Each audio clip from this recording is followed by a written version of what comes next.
মাননীয় বিরোধী দলের নেতা। আমি দুঃখিত, আমি খেয়াল করতে পারিনি। মাননীয় স্পিকার, আমার ছোট্ট বিনয়, বড় কিছু না। আমাদের একজন সিনিয়র মানুষ, আমি লক্ষ্য করলাম প্রায় 2 ঘন্টা উনি কম বেশ দাঁড়াইছেন একটা পয়েন্ট অফ অর্ডারে কথা বলার জন্য। আমি কি একটু রিকোয়েস্ট করতে পারি যে ওনাকে একটু সময় দিবেন? ধন্যবাদ আপনাকে। সবাই নীতিমাত্রার মধ্যে চলে এসেছি, আমি এই জন্য বিরোধী দলকে ধন্যবাদ জানাচ্ছি। একটা সুখের কথা বলি, আমার এলাকায় 2 জন এমপি, আমি নির্বাচিত হয়েছি কুলাউড়া থেকে, এবং আমাদের বিরোধী দলের নেতা ডক্টর শফিকুর রহমানের বাড়িও আমার এলাকায়। আমি আশা করব ওনার আমার এলাকার উন্নয়নের জন্য আমি ওনার সাহায্য সহযোগিতা পাবো ইনশাল্লাহ, আমি সেই আশা পোষণ করছি। মাননীয় স্পিকার, আপনার মাধ্যমে আমি 2টো জিনিস বলতে চাই। আমাদের চা শ্রমিক ও প্রান্তিক জনগোষ্ঠীর অধিকার। শ্রীমঙ্গলের পরেই চা বাগানের সংখ্যায় কুলাউড়ায় অবস্থান। এই চা বাগানের শ্রমিকরা প্রজন্মের পর প্রজন্ম ধরে দেশের অর্থনীতিতে অবদান রাখছেন, অথচ তাদের ন্যায্য মজুরি, স্বাস্থ্যসেবা ও শিক্ষার অধিকার আজও নিশ্চিত হয়নি। পাশাপাশি মণিপুরী ও খাসি আদিবাসী ক্ষুদ্র নৃগোষ্ঠীর ভূমি অধিকার ও সাংস্কৃতিক পরিচয় সংরক্ষণে কার্যকর পদক্ষেপ নেওয়া এখন সময়ের দাবি। আমি বিশ্বাস করি আমার প্রধানমন্ত্রী থেকে শুরু করে আমরা সকলে সকালবেলা 1 কাপ চা পান করে আসি।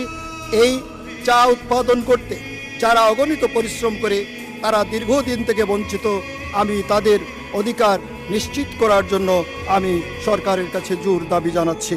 স্বাস্থ্যসেবার দুর্দশা, সেটা আমি আগে উল্লেখ করেছি। হাকালুকি হাওর সংরক্ষণ ও পর্যটন উন্নয়ন।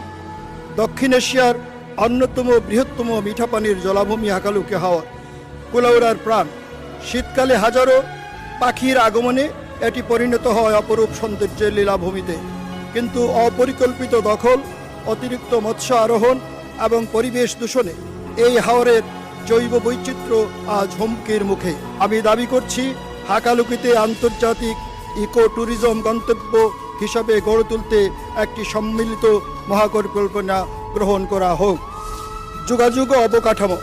কুলাউড়া রেল স্টেশন এই অঞ্চলের ঐতিহ্যবাহী যোগাযোগ কেন্দ্র, কিন্তু রেলওয়ে লাইনের জরাজীর্ণ অবস্থা, অপর্যাপ্ত সড়ক যোগাযোগ এবং সেতু সংকট এই অঞ্চলের উন্নয়নকে বাধাগ্রস্ত করছে। আমাদের এলাকায় যতগুলা ট্রেন আছে প্রত্যেকটি ট্রেনের বগি অত্যন্ত পুরাতন, ইঞ্জিন অত্যন্ত পুরাতন। সম্প্রতি ট্রেন থেকে বগি বিচ্ছিন্ন হওয়ার ঘটনায় রেলওয়ে অবকাঠামো ভঙ্গুর অবস্থায় জীবন্ত প্রমাণ। আমি দাবি করছি কুলাউড়া রেল জংশনকে আধুনিকায়ন এবং উপজেলার অভ্যন্তরীণ সড়ক নেটওয়ার্ক সংস্কারের বিশেষ বরাদ্দ দেওয়া হোক। শিক্ষা ও কর্মসংস্থান। কুলাউড়ায় শিক্ষার হার মাত্র 51.9 জাতীয় গড়ের তুলনায় উল্লেখযোগ্যভাবে কম। 218টি প্রাথমিক বিদ্যালয় থাকলেও মানসম্পন্ন শিক্ষার সুযোগ সীমিত। গরম চালে তেল ও গ্যাস সম্পদ এবং খনিজ সম্পদকে ব্যবহার করে এই অঞ্চলে শিল্প স্থাপন ও কর্মসংস্থান সৃষ্টি করা সম্ভব। এই সম্ভাবনাকে কাজে লাগাতে একটি বিশেষ অর্থনৈতিক পরিকল্পনা গ্রহণ